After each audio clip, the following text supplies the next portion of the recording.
Assalamualaikum warahmatullahi wabarakatuh. Teman-teman, perkenalkan nama saya Muhammad Sigit Ramadan. Saya dari Prodi Teknik Informatika. Di sini saya akan sedikit menjelaskan tentang jenis-jenis komputer.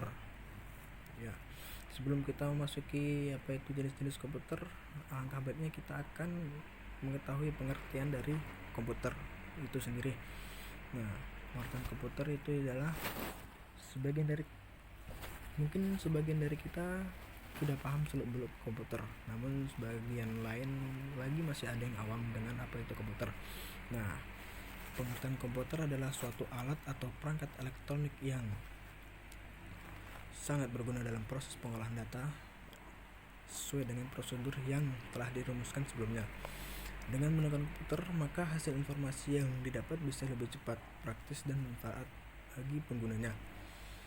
Nah, untuk definisi dari komputer itu sendiri adalah suatu elektronik yang meliputi beberapa rangkaian atau komponen yang saling berhubung sehingga membentuk suatu sistem kerja.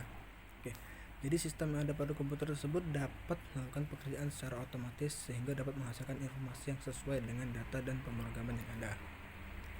Untuk jenis-jenis komputer itu sendiri itu ada 14. Nah, dan 14 itu mungkin seiring berjalan dengan waktu, kini komputer juga makin maju dan berkembang sehingga memunculkan jenis-jenis komputer yang beragam. Nah, masing-masing komputer ini tentunya juga memiliki gunaan atau fungsi yang berbeda-beda. Untuk memahami tentang jenis komputer, berikut ini saya akan uraikan penjelasan secara detail. Berikut contoh. Yang pertama, PC atau personal komputer. Personal komputer itu merupakan jenis komputer pribadi yang digunakan untuk menyelesaikan tugas perorangan. Nah, biasanya komputer jenis ini diletakkan di atas meja atau desktop komputer. Sedangkan perangkat yang biasa seperti monitor, mouse, keyboard itu diletakkan di atas meja dan CPU itu diletakkan di bawah meja. Namun terkadang semua perangkat itu diletakkan di atas meja. Nah, untuk komputer jenis ini perangkat CPU dan monitornya terpisah. Komputer jenis ini banyak digunakan untuk keperluan mengakses atau mengedit data dengan rentang waktu yang relatif lama. Nah, selain itu, personal komputer juga banyak digunakan untuk kegiatan bermain game oleh para gamers atau dan lain-lain. Nah, personal komputer atau PC itu memiliki fungsi utama, yaitu sebagai perangkat mengolah data dan menghasilkan output berupa informasi yang berguna bagi user dan sesuai dengan keinginan user. Nah, untuk nomor 2 yaitu Desktop. Desktop merupakan komputer portable yang ukurannya relatif lebih kecil dibandingkan dengan personal komputer atau PC tadi ya. Namun ini tidak memiliki baterai. Nah, sumber daya yang digunakan oleh komputer desktop ini biasanya berasal dari listrik secara langsung dan menggunakan terminal colok listrik. Nah, komputer jenis ini disebut dengan desktop karena komputer ini dapat dibawa atau dipindahkan. Namun dalam penggunaannya lebih sering dipakai diletakkan di atas meja gitu ya. Nah, komputer desktop ini fungsinya itu hampir sama dengan personal komputer atau PC tadi. Nah, untuk nomor 3 yaitu laptop. Laptop juga merupakan jenis komputer portable yang ukurannya relatif lebih kecil dan ringan. Sebagai sumber dayanya, komputer ini menggunakan baterai. Baterai ini dapat dicas untuk pengisian daya pada saat baterai mulai melemah. Nah, secara umum baterai laptop ini bisa bertahan antara 1 sampai 6 jam sebelumnya akhirnya habis. Tergantung juga cara menggunakannya, spesifikasi dan ukuran baterai. Nah, selain itu, baterai pada laptop yang sudah lama akan mengalami penurunan dalam ketahanan daya. Itu hal yang wajar. Laptop juga sering disebut dengan komputer jinjing karena dapat dibawa kemana-mana. Nah, hal ini karena laptop cukup simpel, cukup dimasukkan dalam tas, sudah bisa dibawa kemana-mana. Pada umumnya, laptop seperti personal komputer PC tadi memiliki fungsi yang hampir sama ya, bahkan sama. Hal ini karena komponen yang ada di dalamnya memiliki kesamaan dengan komponen pada desktop. Hanya saja ukurannya lebih diperkecil, dijadikannya lebih ringan, lebih tidak panas, dan lebih hemat daya. Nah, untuk nomor 4 yaitu notebook. Nah, seiring dengan berkembangnya jalan teknologi, teknologi banyak melahirkan informasi-informasi baru. Kemudian lahirlah laptop dengan ukuran lebih kecil, lebih tipis, dan ketebalannya mirip dengan buku. Dengan spesifikasi demikian, kemudian dikenallah istilah notebook. Bentuk dari laptop dan notebook juga bersama. Biasanya untuk notebook mempunyai layar 10 inch ke bawah. Nah, untuk itu yang kelima yaitu netbook. Nah, netbook merupakan komputer berjenis notebook dengan ukuran yang lebih diperkecil dan spesifikasi hardware-nya lebih rendah. Selain itu, ada beberapa fitur yang dihilangkan yaitu dengan tujuan memperkecil ukuran sehingga harga untuk notebook ini lebih murah dibandingkan dengan notebook. Nomor 6 yaitu subnotebook. Subnotebook merupakan perangkat komputer yang memiliki bentuk yang sama dengan notebook, namun memiliki ukuran atau dimensi yang lebih kecil dari notebook. Nah, untuk mempermudah dan memahami istilah ini, maka diberikan istilah subnotebook atau notebook mini. Subnotebook mempunyai prosesor yang umumnya berkecepatan rendah dan juga memiliki memori dengan ukuran lebih kecil dan kapasitas harddisknya juga rendah. Hal ini didesain khusus untuk menghemat tenaga baterai yang ukurannya kecil. Nah, perbedaan yang mencolok dari notebook dan subnotebook adalah tidak adanya optical drive atau CD atau DVD reader pada subnotebook. Nah, hal ini karena subnotebook yang kecil tidak mungkin penempatan optical drive. Optical drive. Jika ingin menggunakan optical drive, si pengguna subnotebook bisa menggunakan opsi external optic drive. Nah, 7 itu yaitu komputer laptop. Seiring perkembangan teknologi nano komputer dan IC, maka ukuran laptop juga semakin lama semakin kecil, bahkan hingga berukuran selepak tangan palm, sehingga muncullah sebutan laptop. Nah, laptop ini bentuknya merupakan handphone sehingga lebih praktis dan mudah dibawa kemana-mana, berinternet dan kebutuhan mengirim serta menerima email ini bisa digunakan dalam laptop. Nah, laptop juga memiliki fungsi sebagai komputer pribadi yang bisa digenggam dengan ukuran yang cukup kecil sehingga dapat disimpan di dalam saku tangan. Laptop juga sering disebut dengan handtop. Komputer ultra kecil ini mungkin memiliki khusus keyboard atau keypad sebagai aplikasi entry data, bahkan juga dilengkapi dengan keyboard QWERTY kecil. Nomor 8 yaitu PC tablet. Kebutuhan pengguna PC di dunia ini atau di notebook untuk bekerja dan berkomunikasi mendorong banyak pabrikan untuk menciptakan alat input device selain keyboard dan mouse. Nah, sehingga kemudian muncullah alat tulis kecil seperti pensil yang populer dengan disebut stylus. Nah, stylus dapat digunakan untuk menulis di layar monitor laptop ataupun notebook, di mana monitornya dapat diputar dan dilipat seperti halnya kita menulis di atas kertas. Komputer jenis inilah yang kemudian dikenal dengan PC tablet. Oke, untuk nomor 9 yaitu laptop kasar. Laptop kasar atau ranged laptop merupakan jenis laptop yang dibuat khusus untuk menghadapi kondisi ekstrim seperti tempat yang penuh guncangan atau berpotensi terhadap benturan, getaran dan air, serta cuaca yang tidak mendukung untuk pengguna PC biasa. Maka tak heran jika harganya paling mahal. Nah, PC jenis ini umumnya dimanfaatkan oleh pelaut, penyelam, militer, hingga para pekerja yang melakukan pekerjaan di lapangan dengan kondisi goncangan serta kelembapan yang ekstrim. Nah, untuk nomor 10 yaitu adalah all-in-one PC atau touchscreen PC.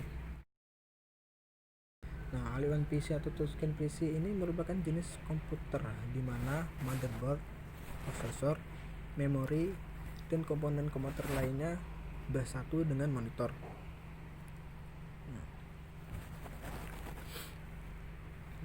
All-in-one PC ini juga dilengkapi dengan port keyboard dan mouse wireless. Layarnya juga sudah menggunakan layar sentuh sehingga dapat mengakses menu dengan banyak menekan jari. Nah, komputer jenis ini banyak digunakan di tempat-tempat seperti bandara. Kok di bandara itu digunakan untuk melayani pelanggan yang datang. 2 rumah sakit, 3 mall, dan tempat-tempat lain. Ini merupakan inovasi dari perkembangan bentuk komputer dan bisa dipastikan akan bertambah lagi jenis-jenis komputer lain untuk menyesuaikan dengan perkembangan teknologi. Untuk nomor 11 yaitu server. Kan di tempat-tempat seperti bandara, kok di bandara itu digunakan untuk melayani pelanggan yang datang. 2 rumah sakit, 3 mall, dan tempat-tempat lain.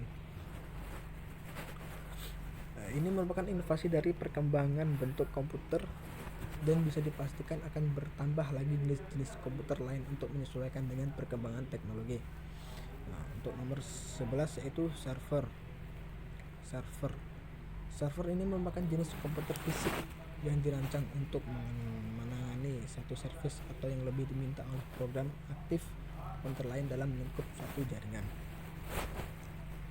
Dalam menangani tugas-tugas yang berat seperti ini, maka wajar jika server mempunyai prosesor yang sangat besar, memori yang tinggi, bahkan dilengkapi dengan hard drive dengan kapasitas jauh lebih besar. Di negara Amerika Serikat pada tahun 2010, server disebut menghabiskan 2,5% dari total konsumsi energi negara tersebut. Dengan sebagian besar konsumsinya dihabiskan oleh sistem pendidikan server, pendingan server.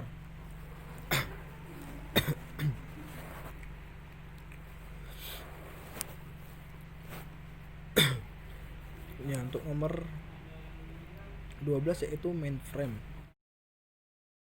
Untuk nomor 12 yaitu mainframe. Mainframe ini merupakan komputer dengan ukuran yang sangat jumbo. Komputer ini dibuat untuk menangani program yang sangat besar dan banyak dalam satu rentang waktu. Misalnya dalam sensus penduduk, pemilu, perdagangan, saham, dan lain-lain sebagainya.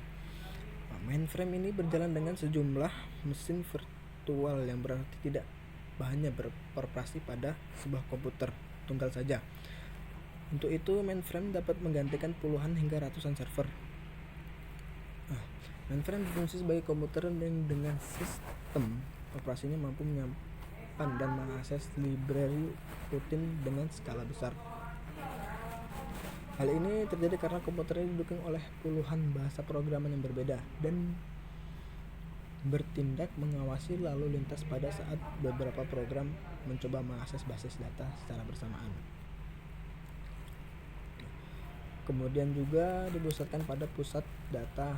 Hal ini sudah lama menjadi sumber tenaga bagi komputasi dunia bisnis.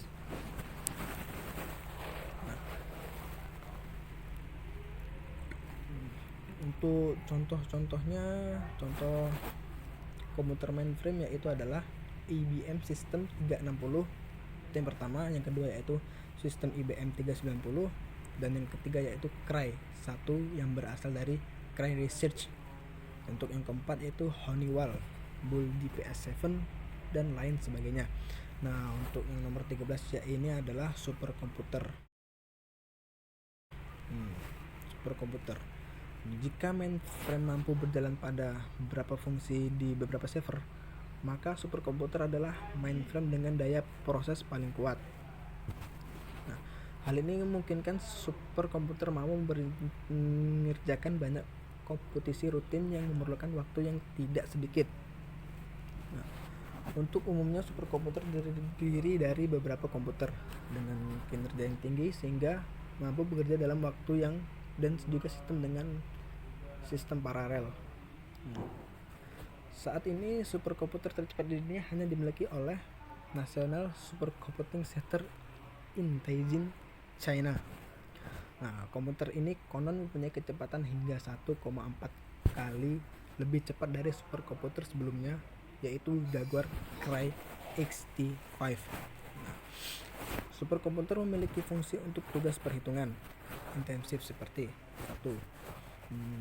Perkiraan cuaca, riset iklim, termasuk analisis pemanasan global, pemodelan molekul, simulasi fisik seperti simulasi kapal terbang dan terowongan angin, simulasi peledakan, senjata nuklir, dan riset fusi nuklir. analisis skrip, militer, dan agensi sains sebagai pengguna utama superkomputer. Nah, itu adalah fungsi dari superkomputer untuk tugas perhitungan intensif ya yang tadi. Nah, untuk yang 14 ini adalah komputer yang biasa dipakai, yaitu komputer jenis wearable komputer. Ini merupakan jenis komputer yang dapat dipakai pada tubuh manusia seperti jam tangan, kacamata, ponsel, dan bahkan pakaian. Dalam dunia teknologi wearable komputer saat ini sedang menjadi mode dan menjadi bahan penelitian di beberapa perusahaan teknologi besar. Beberapa contoh wearable komputer ini sudah tersebar di pasaran dunia Samsung Galaxy dan Google Ei. Nah, bahkan fungsi dari wearable komputer sekarang ini sudah sangat berkembang dalam kehidupan manusia. Ya.